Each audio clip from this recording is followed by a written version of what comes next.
c'était important pour lui? Oui, bien sûr, c'était important pour lui de s'exprimer, de donner son ressenti et qu'elle comprenne quel fonctionnaire de police il était et quel homme il était. Parce que lui permettre de s'exprimer, c'est lui permettre de mettre un visage sur qui il est et se rendre compte que, comme je l'ai dit, c'est un excellent fonctionnaire de police et que malheureusement elle a été victime d'un tir par imprudence qui ne lui était absolument pas destiné. C'était important qu'elle l'entende de sa bouche et je pense qu'elle a été touchée par ceci. Dans quel état d'esprit il est Dans quel état d'esprit il est aujourd'hui, votre client? Dans quel état d'esprit il est, c'est évidemment pour lui aussi une épreuve de comparaître. Il ne voulait pas être mélangé à un certain amalgame présent aujourd'hui sur les violences policières et il est content que cette violence soit passée, il est content d'avoir pu s'exprimer et dire quelques mots à la victime.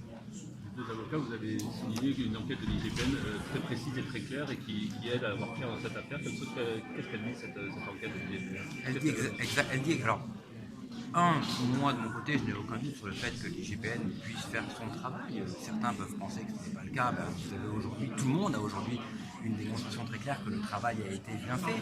Je pense qu'il nous appartient à tous de se dire qu'il y a le temps de la justice, le temps de l'enquête, le temps de la justice et le temps médiatique et que les affaires, si elles doivent sortir, sortiront. Mais il ne faut pas pour l'instant dire que l'IGPN ne fait pas ce travail. C'est le premier point. Et le deuxième point, ce qu'il a dit, c'est la vérité de ce dossier, à savoir que ce jour-là, une personne a été victime d'un tir de lanceur de balles de défense qui ne lui était pas destiné, mais qui était destiné à un auteur qui, lui, avait commis des violences véritables sur des gendarmes en leur jetant dessus un projectile. Et c'est cette personne qui devait être neutralisée.